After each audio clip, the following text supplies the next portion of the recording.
Okay, welcome to the increasingly inaccurately named SDC Address, and in the spirit of the good old days in which I would sit and rant for an hour, we are going to test the limits of YouTube's new generous offer to allow uploads greater than 15 minutes. So without further ado, here we go. First of all, I'd like to talk about this book. Sorry for the crappy copy, but it's from our library at Iowa State. It's called Where the Spirits Ride the Wind. Yeah, not Pied the Wind, it's Ride the Wind, actually. By Felicitas Goodman. Let's see here. You can read that, you don't need glasses. And I might put a link up to some of her videos and stuff too, because last night I was poking around on YouTube and saw a few interviews with her, and she seems to be really, I don't know, well spoken and everything. But what does she do? Okay, well, she is an anthropologist, I guess, of sorts or something, and she has been a professor at Ohio State University for a long time, but also she has this lifelong pursuit, kind of in conjunction with her research, of exploring, I don't necessarily want to call it channeling, but exploring the spiritual realms and altered states of consciousness. So I guess she kind of got started studying people who speak in tongues in various denominations and various churches around the world. And I'm not too familiar with that. I'm sure some of you may be more familiar with that kind of thing, where people will just go into, it's really a kind of a trance state apparently, and start kind of babbling, and but they get this like euphoric state going on, and they can be like slain in the spirit and all this stuff. And I don't know, I always assumed it was just a bunch of mumbo jumbo, but she kind of took it seriously, and what her research was about was the fact that a lot of the vocalization patterns were the same no matter where you went around the world, and no matter what languages people spoke and stuff, which, you know, that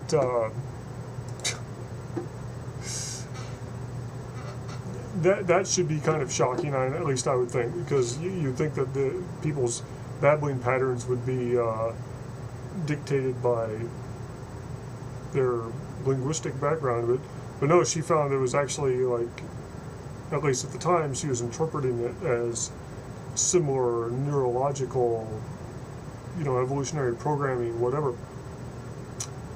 But that kind of got her, like, one of the churches she went to was like the Peyote Church in Central America, and that and a few other things got her onto visions and shamanism and this whole thing, kind of exploring that trance state that people were getting into.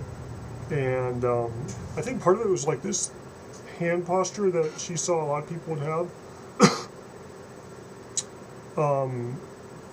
She found some, I don't know what she found first, but she found many pictures, cave paintings, carvings, figurines, artifacts from various Native American cultures and other indigenous cultures around the world, that some of them depicting that specific posture, and then a whole range of different postures. And so she got onto what this book is about, this Where the Spirits Ride the Wind book, and that's about the effect on the trip you have that your posture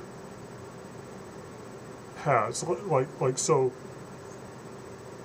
her kind of thesis or hypothesis is like that these positions that these carvings are in and things aren't just arbitrary or artistic, that they're specific positions that facilitate a specific type of trance experience with specific types of content, you know. And so she really pursued this and got like groups of students and volunteers to like work with her and get used to going into trance just when she would like shake or rattle, and regularly for like 15 minutes, and she'd always limit it to 15 minutes, just I don't know, for expedience purposes, or just to keep people from going too far off the deep end or something, I don't know. But what she found, of course, was that like you'd expect, if there's anything to this, that sure enough, people that assumed similar postures had similar experiences and similar types of visions and things. But all throughout this, she was like herself, like having these types of experiences, contacting various entities on the other side, and so were a lot of these other people, and they would have discussions. The entities would help them put together rituals, help give them information on how to do this trance thing better, and again, it's this concept of getting valuable information from the other side, kind of the old-fashioned way, so to speak. And this reminds me of Graham Hancock's book, which I reviewed before, Supernatural, which he talks about the ayahuasca tribes that use ayahuasca in Central America and whatnot, and how it's like a really complicated process to extract toxins and to brew the stuff, and like I think there's like an enzyme in your stomach that will destroy the active drug, and so part of the process you brew it with some other plant that has an inhibitor for this enzyme. I don't know, all this stuff that you'd think would be way beyond the normal ken of just some tribes out in the middle of the jungle. And what they claim is that this recipe they got to make the ayahuasca and activate it was given to them in trance by advanced entities or celestial entities or whatever. So yeah, I think she's a really good source of valuable information. She's written several different books, and just came out with one apparently in 2005 or 9 or something on this glossalia thing, the vocalization stuff, speaking in tongues or whatever, which is interesting. I didn't realize that she was still into that, or maybe it just took her this long to kind of compile all of her research and stuff. Because she did this exhaustive thing where she would like go around all over the world and take actual recordings of these different people speaking in tongues and making these vocalizations, and then she'd go back and compare the vocalizations. Apparently that was a lot of work and took a lot of time. So she had lots of a backlog of like tapes to examine and stuff. But anyway, so that's that. And among other things today, I felt it would be helpful to kind of give another one of these big picture recaps of where we've been and what's going on and what's new and exciting in the world of channeling. Yeah.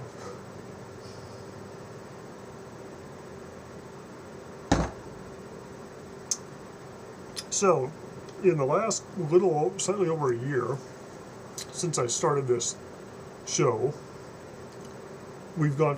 First of all, I was in. For those of you who don't have the patience or willingness or whatever desire to go back and read those first few videos or watch those first few videos, I was inspired to start this series a little over a year ago because I had recently discovered that there were more deep trance channels than Edgar Cayce. For like 10 years before that, I had only known about Edgar Cayce and was kind of, what's the word, like lulled or pacified by the information coming out of the ARE, the Association for Research and Enlightenment, which is Cayce's organization. I mean, the impression that you still get from them, if you go look at their site and I don't know, I haven't watched all their videos they've been putting up online recently and stuff, but it really seems that their focus is that, Edgar Cayce had this great talent to be this deep trance channel and had these tremendous abilities of diagnosing illness and giving cures and giving people past life readings, astrological profiles, and he had this tremendous body of 14,000 readings and stuff. But that was it, according to the impression you get from the ARE. That was it. There's nobody else. Nobody else has that ability. Cayce was unique. And I don't know, here and there you hear about them nodding their head. Yeah, there's people gifted with various things, but of course, if you buy into this stuff, which is fairly easy to do if you look into it, simply because there is no pervasive refutation. The only kinds of refutation there are of Cayce stuff is they start nitpicking a few bad readings and say, look, aha, he was wrong here or there, and as if that proves that the whole thing was garbage. Never mind all the people that got cured of incurable conditions and got all kinds of unbelievable information about science and technology and God knows what else. Anyway, the burning question for those of us who really bought into it was, of course, is there anybody else? Is there anybody doing it now? Because, we all want a past life reading. At least for me, one of the biggest disappointments was reading about Cayce and learning about him and how phenomenal he was, and then he died in like 1945 or something, and you're like, there goes my chance to ever get something like this. So for a decade, I contented myself with the readings that were there, and I can't say by any means I read them all or mastered all the information. There's just so much stuff. But the burning question, of course, is, are there others? Where are the others? Can you tell us about them? Are there people that look promising? Are there people developing these gifts, et cetera, et cetera? And the ARE, it's just like total radio silence, except for nodding their head to Dave Wilcox. That's his name, right? The guy who claims to be the reincarnation of Edgar Cayce. And I want to totally beat up on him. I mean, I think he has become kind of a gifted, intuitive type individual. And if you buy into this Urantia teaching mission thing where they talk about past life experiences really just being, or you can view them as being just influences of powerful, energetic personalities from the past, and that's why you can have 20 people being Henry VIII and stuff like that. If you look at it that way, well, sure, I have no trouble believing that Dave Wilcox was really influenced, and obviously he's really inspired by Edgar Cayce and his story and his legacy.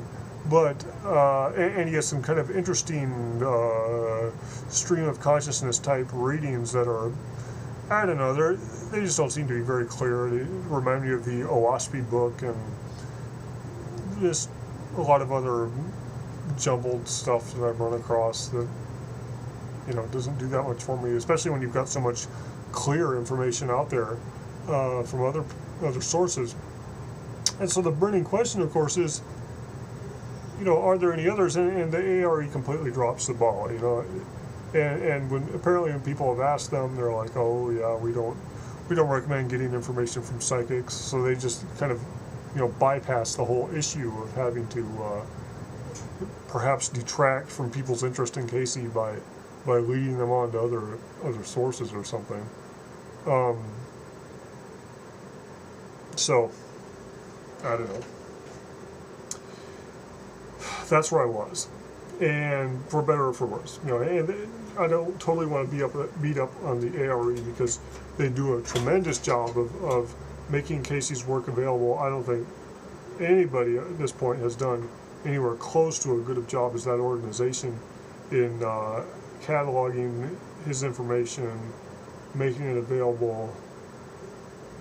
And starting their own publishing company where they publish all kinds of books on related topics and things inspired by the readings, and yeah, so it's a phenomenal enterprise. But so a little over a year and a half ago, something like that. It was I think in May of 2008 or something.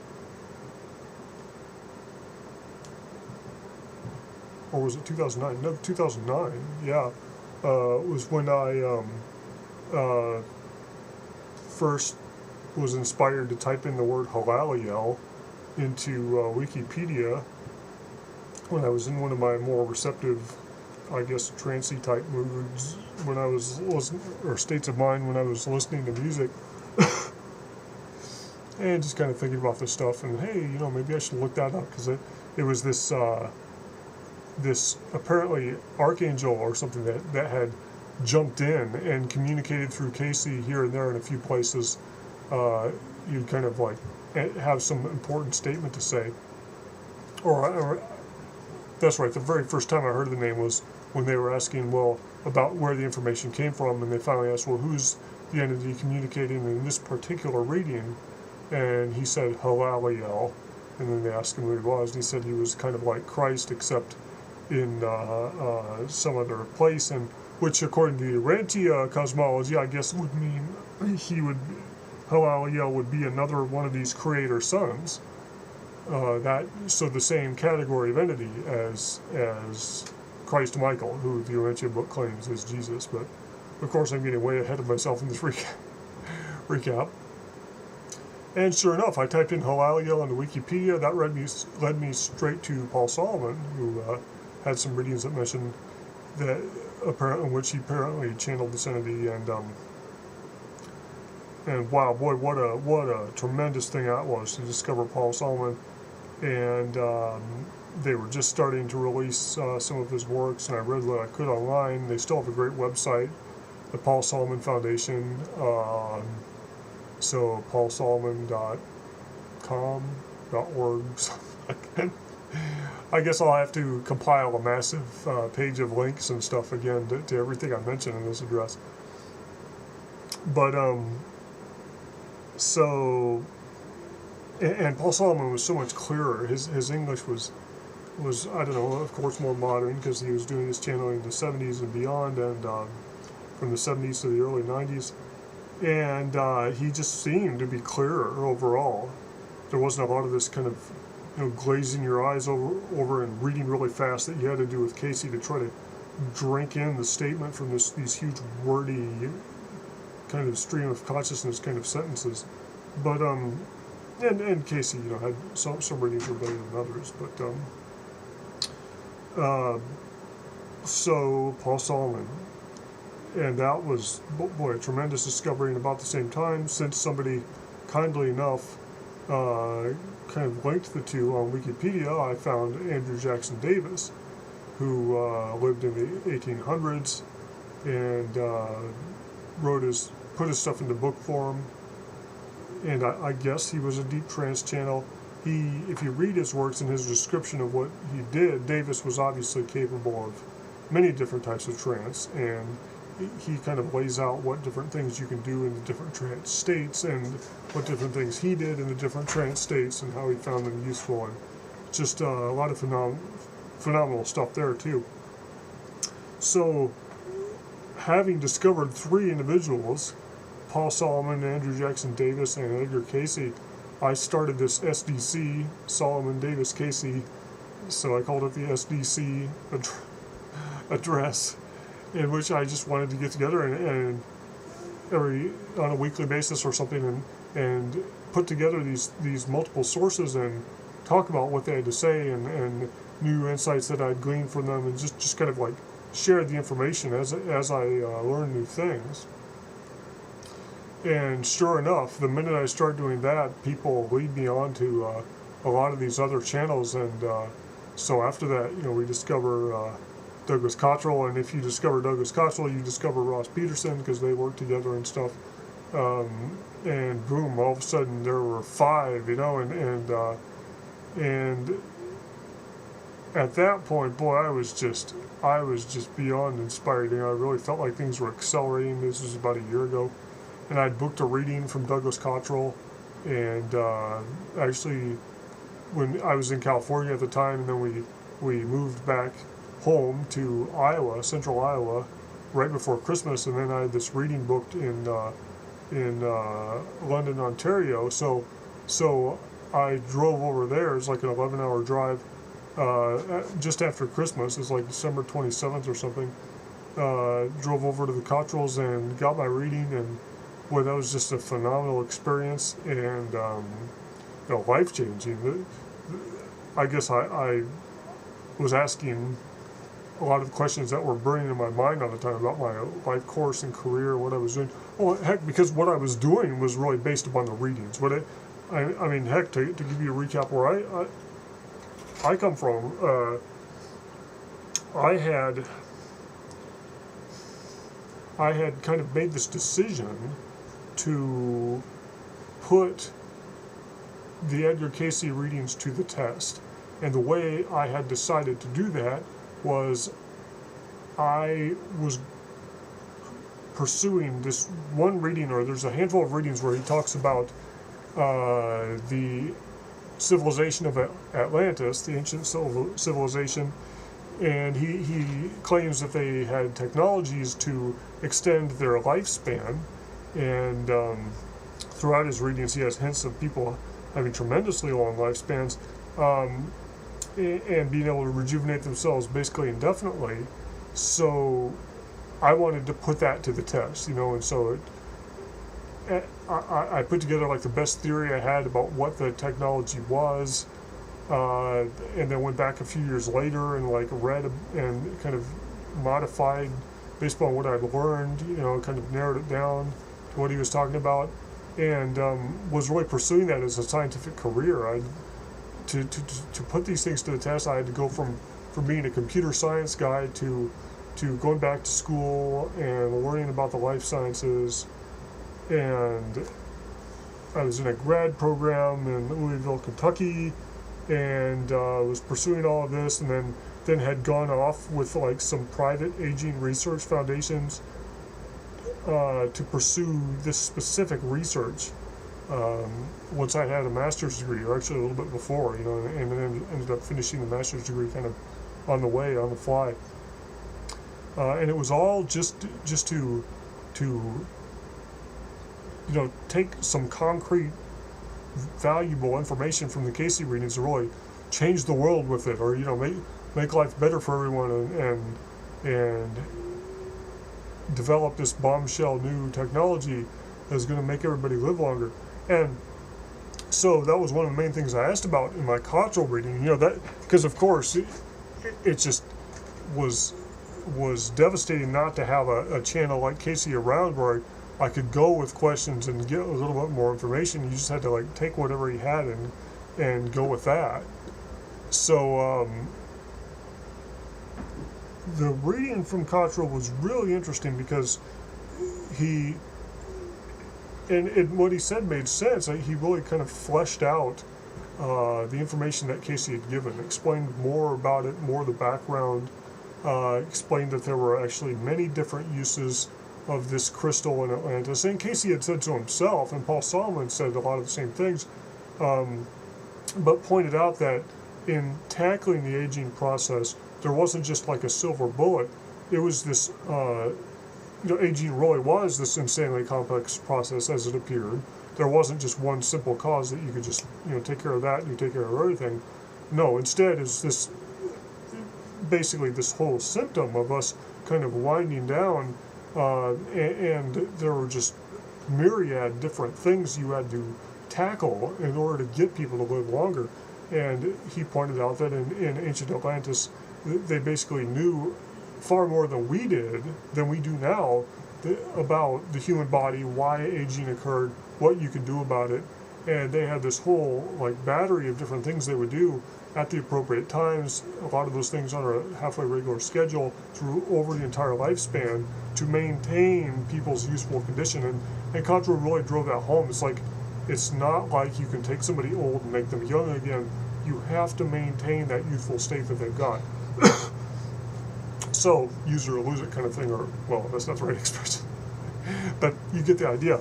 And that was tremendously valuable for me because and I've since basically dropped, I've still got some of this research to do simply because we have an ongoing project that never really got finished, and I still plan on finishing that out, but I don't really have a drive to pursue that any further at this point because that clearly is not a way to come out quickly with a landmark technique that you get straight from these readings and have some dramatic changes that you can easily manifest. It seems like there are a lot of other areas that could be more helpful to a lot more conditions than just curing aging, such as Paul Solomon's PRE table and things. So as far as my scientific endeavors, that specific type of aging research using those specific types of treatments is no longer the driving force behind what I do because of that Cottrell reading. And Cottrell's not sitting there telling you, oh, you have to do this or you should do that. In fact, all of these deep trance channels, they bend over backwards to tell you your free will is paramount. We are never going to tell you what you need to do, but we'll just try to show you the lay of the land so you can make a better decision. And that's exactly what he did, and it really did help me to make a better decision. So, and I asked about a lot more than that. And in the course of the whole thing, I was asking about like other channels, if you could give me the names of some. And instead, I just got encouragement that I would find more by following the same process as I had found once already, and of course we subsequently have, and I'm sure we will discover a lot more. But it came out that I also apparently had the ability to channel, and it's not a coincidence. And that's another thing that a lot of these channels have pointed out, that where your interest lies, that kind of indicates your vibration, your thing. So like if you have this burning interest in music, then you're going to be a good musician. It's not like you're going to be completely tone deaf and have this burning interest in music. It's that kind of a thing. And so people that have a burning interest in channeling phenomena or paranormal phenomena or ESP or whatever, those by and large, in fact probably almost across the board, those people will have those kinds of abilities. Whether or not they've ever exercised them or tried them, they will have those kind of latent abilities waiting there to be developed. And so that's basically what Cottrell was saying about me in the reading for me, is that you definitely have these abilities. And it seemed like he was specifically talking about deep trance channeling. You have this ability, he's saying, just look at your interest. Obviously, therefore, you have this type of ability. If you need proof, look at your interest. So that, of course, is a life-changing kind of thing, because before, I don't think I ever had the inclination to try the channeling thing. Well, heck, before I learned about these other channels, I wouldn't even have thought it possible. It seemed like Cayce was unique. He had this unique gift because of his past life background or something. So there wasn't going to be anybody else. You wouldn't even think to look, So I wouldn't even have thought to try to develop the same kind of ability. Wouldn't even know where to begin. I'm still kind of groping about for where to begin. But that's its own journey with its own, which is its own reward, I guess. But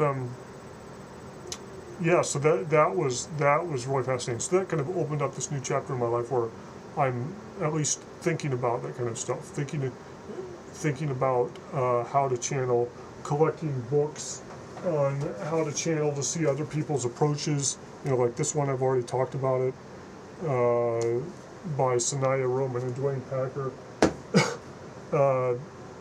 Just trying some different meditation types of techniques and things, and trying to find time, but trying to iron out time in my life to do all this. Another thing Cottrell really said in his reading was to focus. Focus. You got lots of abilities. Focus. Pick like one thing and focus on that, and that will, you'll really start to go places with that, and in your life, So, and I think that's really true. And you put that together with Bashar, his encouragement to follow your excitement, and actually that's exactly what Cottrell said in my reading too. Was follow your enthusiasm. Let your enthusiasm, like when you wake up in the morning, what you're most enthusiastic about doing and what you're most excited about, let that be your compass point, to follow and where to focus.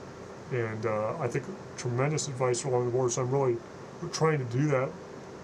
But so there I was, and this was about this time last year, we knew about 5 different channels, and shortly after that, in January, about the time of my birthday, I remember I had by the time my birthday came around, I had the Urantia book sitting there in it. I left it upstairs, so I can't use it as a visual aid, but I do that all the time. So consult previous readings if you want to see what it looks like, or just go look it up online or something.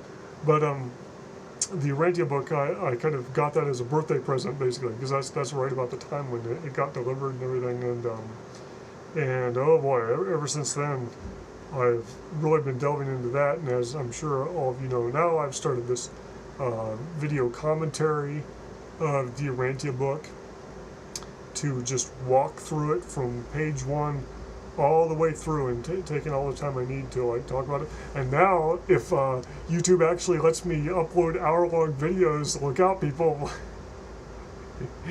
we'll be able to cover a lot more ground with the commentary in an hour-long video. And for those of you that can't handle more than an hour, I'm sorry. I figured, come on, people can sit down and watch a television episode for an hour, or watch a movie for like 2 hours, so they should be able to sit and listen to me ramble for an hour if it's halfway interesting, or something they're halfway interested in, right? Maybe we'll have to like spice it up with like catchy music and visual aids and stuff, keep people, or I could like change outfits mid-episode or something. Wear masks, yeah. So the Urantia book has proven to be an incredible work of psychic material, channeled material. In a way, it's kind of in the vein of The Principles of Nature by Andrew Jackson Davis. Now, Davis claims that book was delivered from the trance state, and so was the book called The Secrets of Life by Douglas Cottrell. And even though there are conscious trance channels, not really deep trance channels, I believe Sanaya Rowan and Dwayne Packer, several of their books they have out, I believe, are almost entirely, if not entirely, channeled. And I'm sure there's quite a bit more stuff out there that I'll find eventually, or some of which hopefully I'll find eventually. Yeah. So the Urantia book was, it seems fairly clear. I mean, you got to dig into the background, because the foundation and it does not make it clear where it came from. Dr. Sadler, who was one of the key people in getting the book published, did not apparently want to disclose where it came from. Deliberately tried to hide where it came from. Deliberately spread lies about where it came from in order to hide where it came from. All these crazy kind of decisions were made just to hide the fact that this was a channeled book, that these papers were channeled. They were coming from a deep trance channel. Well, these people came from different backgrounds. Sadler was a Seventh-day Adventist. I think a lot of the people came from kind of fundamentalist Christian backgrounds. So I think to most of them, anything to do with spiritualism or psychic stuff or mediumship was like, totally something totally to be shied away from. So I think they really felt ashamed in a way of where the book came from. The fact that it was delivered in such a psychic manner through a psychic channel. And so I guess for that, and who knows what other reasons, Sadler and his associates felt obligated to cook up this whole mythology about, papers appearing out of midair in a safe and all this crap. But no, it was obviously, you read the history and dig into it. And I'm sure now that the Sherman Diaries have been published, I just haven't had the time to dig into them. But when I was really researching this stuff, I wanted to check out those Sherman Diaries because they've just started to be published. And Harold Sherman was like this guy that was really trying to track down what was going on with this Urantia book, where was it really coming from, and how much of it was being altered and added to or subtracted from by Sadler and his editors. So there's probably a lot of information out there in the Sherman Diaries, and I don't know if all of them have been published yet. They may still be publishing some of them. So, because I know that's what a lot of that information is about in the Sherman Diaries, is about the background of the Urantia book and what he found out, what he knew from talking to people. Because he's the one that Sherman got Dr. Sadler drunk at one point or something, and or it's just one night where he really got Sadler loosened up and relaxed about it, and Sadler just kind of started volunteering information, and Sadler was just telling him that I think it was after Sadler already knew this channel, but he walks into this room and sees this channel sitting at a desk in the deep trance state, apparently. Now Davis said he could do this too. I believe it was still the deep trance state. But anyway, so the channel is, well, I guess not completely comatose because he's able to sit, but so this channel is like in a deep trance state, sitting at a table with a pen in each hand and 2 stacks of paper, and he's writing 2 different papers simultaneously, or I don't know if they were like alternate pages or they were 2 completely separate papers, but obviously different content with each hand, and he would get to the bottom of the page and just shove the pages off to the floor with the palm of his hand, so the guy was like, just, write, fill the page, shove, write, fill the page, shove, start at the top, fill the page, shove. and doing like who knows how many pages a night in the trance state. And I think at the time of the material I had read from Sherman was convinced that was the truest account he had gotten of where the original papers had come from this anonymous channel that Sadler knew about.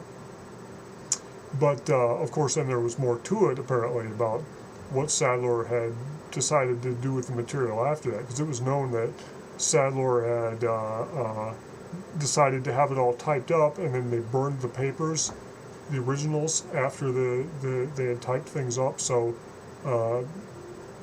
to me, it seems like an obvious attempt to hide the evidence. So if you've altered things and then burn the original source papers, how's anybody ever going to know, right? Or if you just didn't like them, and how's anybody going to count the pages or know what papers there were? Maybe that's why papers 41 and 42 in the Urantia book seem to be obviously like completely written by Sadler. Maybe that's like 41 and 42 had content he did not want to get out there, so they basically had to burn those. But then the next paper that came out said 43 right on it, so they had to do something. The reason I'm not so uptight about that anymore is because there's a tremendous reading from the Urantia teaching mission, where I think it was Mongeronson was the entity that was asked about this, about Sadler's involvement in the book, and the celestial entity, Mongeronson, coming through, he was saying, look, yes, obviously there were lots of alterations by Sadler, but it doesn't matter. If you look at the big picture, the book is the revelation that we intended, and it got through. So, despite the fact that it was besmirched here and there in various fashions, it doesn't matter. The overall message got through. It does function as the revelation, a substantially, significantly improved revelation that it was intended to be. So don't wig out, just relax. And that was just tremendously encouraging to me. But it is, when I find that when I read the book and study through it, it's something that's constantly in the back of my mind, and I keep running across stuff that just, the writing style completely changes, and all of a sudden you start to get these, like, I don't know, this philosophical fiddle-faddle that all these wise sayings and things that don't really seem to mean anything just get thrown in there, and it starts to seem apparent that, those were the places where Sadler was, like, compiling a bunch of stuff from all these different philosophical works and all these different books. And Matthew Block is this guy that has devoted a lot of effort to finding the books that were borrowed from in creating those extra passages in the Urantia book. Because apparently there's all these passages where the grammatical, maybe the grammatical structure, but really the organizational structure of passages from actual books by other authors, not just Sadler, but it'll be like the order of ideas in paragraphs on a similar topic, and it looks like the same ideas in the same order would be laid down in some passages in the Urantia book. It's just that somebody rewrote them all in their own words, but you get the same exact, effectively, statements in the same order, and that's what really clues you in. When you look at the structure, and the structure is the same as what you find in some other book on the same topic.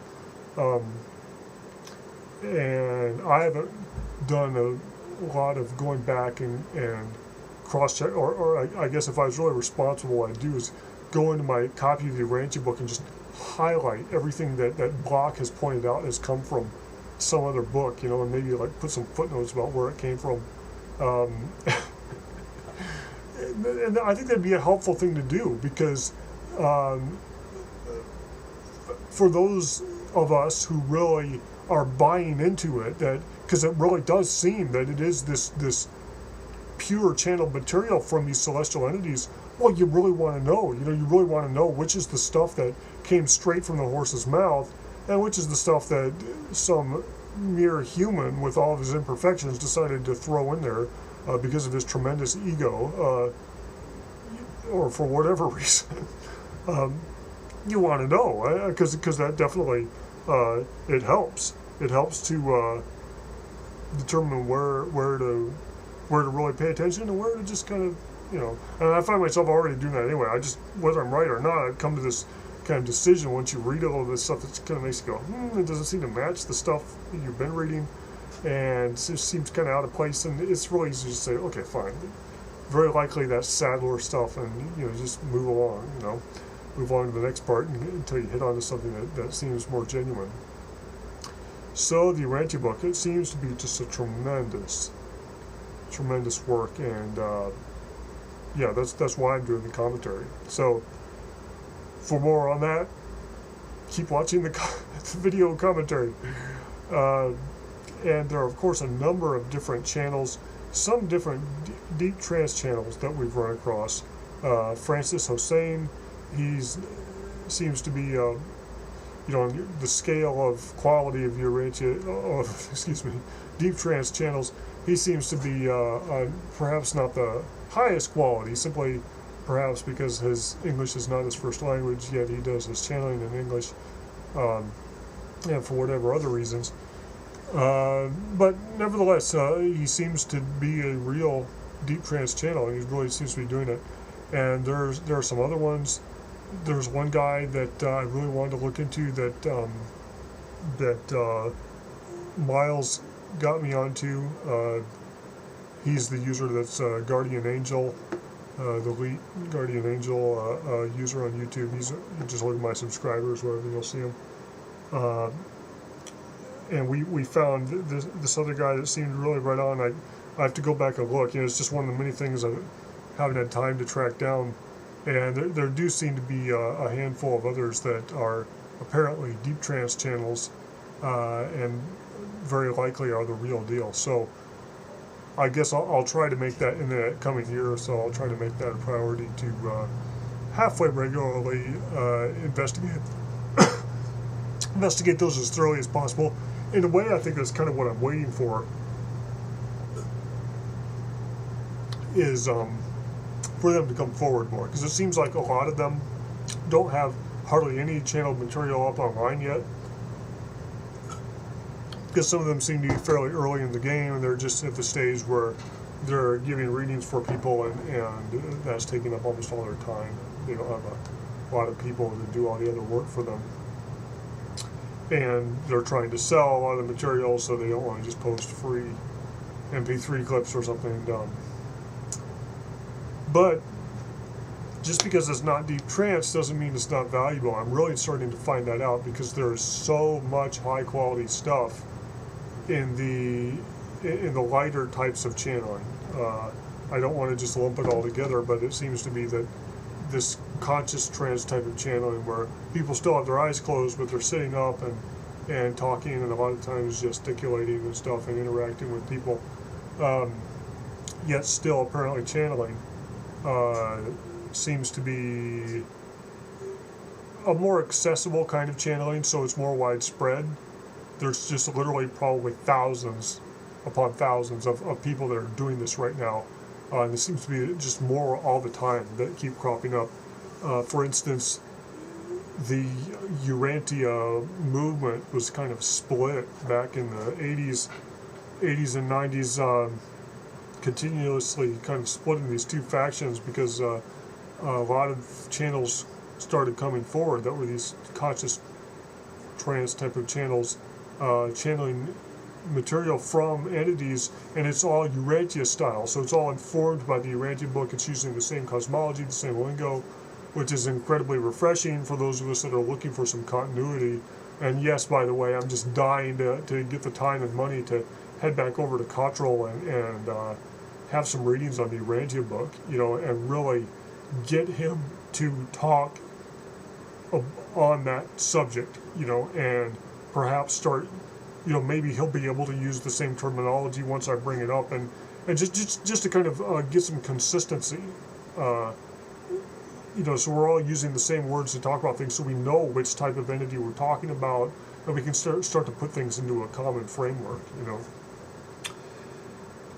So a lot of good conscious trance material in the Urantia teaching mission. Lots and lots of mediums now. There's this TM Archives website where they've assembled, I'm sure it's not definitive, but a lot of the channel material from a lot of these different channels, and they continue to put stuff up there as it comes out. And of course then there's Daniel Raphael. He's like the big cheese of Urantia teaching mission channels. Oh, now it's like the correcting time. It's no longer the teaching mission, or whatever, you know, consult them for further details. But Daniel Raphael is apparently the main chosen channel for the entity Manjaransen. And according to him and a bunch of other people that have channeled Manjaransen and other entities, Manjaransen apparently is the magisterial son. So for those of you that have been following this Urantia type hierarchy or been reading the book and know a little bit more about it, in evolutionary worlds like our own, we're supposed to get a magisterial son usually before you get the bestowal son, like Christ was. But we've been getting things kind of out of order because there's a lot of, like, you know, Earth has, and a number of other systems have had a kind of a colorful past, and for various reasons we got ours out of order, and now apparently we are getting our finally our magisterial son, and he's apparently here in his spiritual form, but he claims apparently that he will at some point, you know, it could be tomorrow, could be 5-10 years from now, who knows, could be 1,000 years from now, but at some point apparently he will assume a body in the flesh, he will incarnate, and it won't be like he's born, he'll just like apparently boom appear as a full adult in the flesh at some point, and then he's going to be here to stay for a long time, probably thousands of years. And the idea is the magisterial son is there to serve, kind of like the Urantia book does, you know, to serve as something to establish a lot more enlightenment, help us to move forward, get people more on the same page. And boy, I'll tell you, if something like that really did happen, that would be tremendously refreshing, because to have that as kind of rallying point, you know, because then, okay, here's this entity Manjaransen with his like teaching school set up or whatever, and establishing this structure and educating all these people going out in the world, and hopefully that could be a rallying point for a lot of us to ask questions of channels in this framework. You know, we're able to use them as a discussion point, and heck, the magisterial sons are supposed to be able to. They're not human, you know. They're like these advanced celestial entities, and so they're like able to visualize the spiritual realm and everything, and interact with it all the time, and it's going to be just a completely different ball game if that actually does occur, when it actually occurs. So really, you know, especially if that happened in the next 5-10 years or so, really some exciting stuff, because that, in just who knows how many different ways, that would be a huge game changer. Especially for those of us who are, we're not just buying into this, we're like hungry for more, we're hungry for the continuity and putting everything together and getting everybody on the same page. I don't know about you people, but for me that's like the frustrating thing. It's like, why can't we all get on the same page, use the same terminology, and stop getting all this confusing crap going on, all these deep trance channels they're all about this reincarnation and past lives, and you chose this lifetime because of XYZ, and you've had 100,000 lifetimes before, and you're probably going to come back. Even though there's this huge school of ever advancing spiritual planets to advance to, a lot of you are probably just going to keep going around and around on the earth here for quite a while. They've all got that kind of perspective. Then here's this Urantia perspective that's like, oh no, there's none of that. You all started here with this lifetime. It is your total, absolute beginning. And then when the teaching mission entities are asked, did we choose our parents? Was there any kind of involvement like that? The only answer we get is, sorry, we can't talk about that at this time. I don't know about you people, but I'm ready for the mystery to be over. It's like, look, obviously, if there's something you didn't want to talk about, there's these other entities out here, these deep trance channels already spilling the beans, so it's not like you can really... And I don't know, I guess I would like to get it to the point where it's impossible for them to, control the market or isolate their delivery of information, because I don't think we should be in this box. Since we have all this information out there, everybody should be on the same page with all the information that's out there, and if people aren't ready for it, if people can't handle it, they'll just have to take things at their own pace, and if you can't handle this idea of reincarnation, if you think it means everything's satanic and it can't be of God, well, just let it go. Just don't go there for a while. And I've been suspicious, like I've said before, I've been suspicious for a while now that the celestial entities that are really affiliated with us and interacting with us in a structured fashion, being those involved apparently with the Urantia teaching mission in the Urantia book, they perhaps desperately do not want to alienate the core of fundamentalist Christian believers, because I think from a lot of perspectives, those are some of the most spiritual and some of the most spiritually advanced, despite the handicaps, of the untruths and the doctrinal narrow-mindedness. Despite all that, perhaps the largest body of spiritually advanced individuals on the planet could very well be the body of fundamentalist Christians and just Christians in general. So I could see that. I could see how it could be really important not to alienate those people, and reincarnation could very well be the nail in the coffin, or whatever the metaphor is. At least something that really sets things back for quite a long time and interferes with the progress that's been made so far. And from that perspective, I can kind of see it. I'm sorry, I can't. I just can't do that. I can try to reconcile things, and I can say, sure, maybe from some perspective, this is a beginning, and I'm sure it is a beginning for us. And obviously, we don't take this flesh and blood body with its DNA to the next lifetime. So there's going to be a lot that's different. A lot of us that is totally new now and has had a totally new beginning this lifetime. And is it just energy fields that affect us from the past? Are those entities that have all gone on? Or there's just lots of questions. But I have no problem being open-minded about it, but I'm definitely not going to start withholding information that I think has been revealed or something. Because I don't know, my whole viewpoint, like I just said, is let's get all the information out there and let's just all get on the same page and start talking about it, and stop beating around the bush. So, and there's lots and lots of conscious trance channels that are not in any way affiliated with the Urantia teaching mission. And so again, it seems like every channel has their own kind of lingo, and that makes it more difficult to see that everybody is really talking about the same thing. And that seems to be the easy way to pick these out from the charlatans is if they seem to be on the same page with everybody else. Are we really saying the same thing? We can be using different words, and things can really seem different on the surface, but it becomes fairly clear fairly fast if that most of these various types of channels are channeling information on the same universe, just from perhaps different perspectives, or largely just different language and maybe different conceptual frameworks on the part of the channel that would perhaps limit things in a certain way. So, but still, like I said, I think there's a ton of valuable information out there. I've talked about some of those. Matthew Lewin is a tremendous channel. He's already provided a ton of information on his site. I still haven't read all of it, and he's taking a break right now, perhaps indefinitely, but he's already provided a lot of useful information, which is great. And there's like I said, the Sanaya Roman and Dwayne Packer. Just go to orindobin.com. I'm sure I'll put a link up for that too.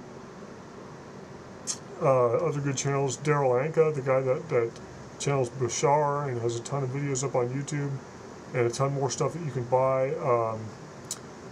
Boy, it seems to be some really good stuff there.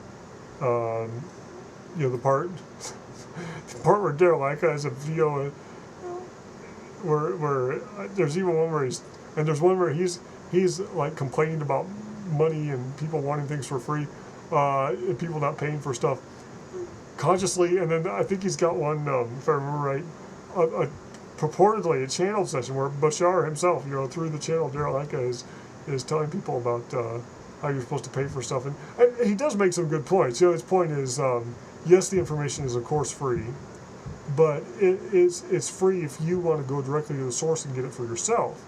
Now, the minute you want to ask somebody else who's already done the legwork or has more ability or something to be a good channel, you're coming to them and saying, do this channeling for me, access this information for me. What Bashar was saying in that session was, well, that's the case in which it's very appropriate for people to ask for money. And of course, if you understand the prosperity thing, money is simply supposed to be just an indication of gratitude, and so it makes perfect sense. For those of us that don't have a lot of money right now and stuff, in a way it's kind of frustrating to not be able to access certain information, but I can't say all that does is just kind of limit where I go, because it's not that I've completely dried up all the available resources of information I either have purchased or that is freely available. There's just so much stuff out there. And personally, I think the way in the future it's going to be more grassroots, where there's going to be, I think, a lot more and more, at least of these conscious trance channels, probably even quite a few more deep trance channels, and so therefore for most people there will be one or two or three or maybe dozens that are locally available for you to go to. And so if it does cost money, it'll only be like $20 for a reading instead of like $500 like it is for Cottrell right now. And I don't think they're wrong for charging that much. I mean, that's the problem. So things get so focused when you only have a few of these channels, especially in this day and age. They get way more attention than they can, and way more people wanting readings than they can give readings for. So anyway, we're over 59 minutes now, and this is the big test. We're going to try to upload this whole cheese in one great big chunk to YouTube, and we'll see if they actually accept it. We'll see how good their word is on the... And if not, I'll have to split this into whatever chunks I'll handle. So thanks for viewing the next, or the latest full SDC address, the first one in a long time, and share and enjoy.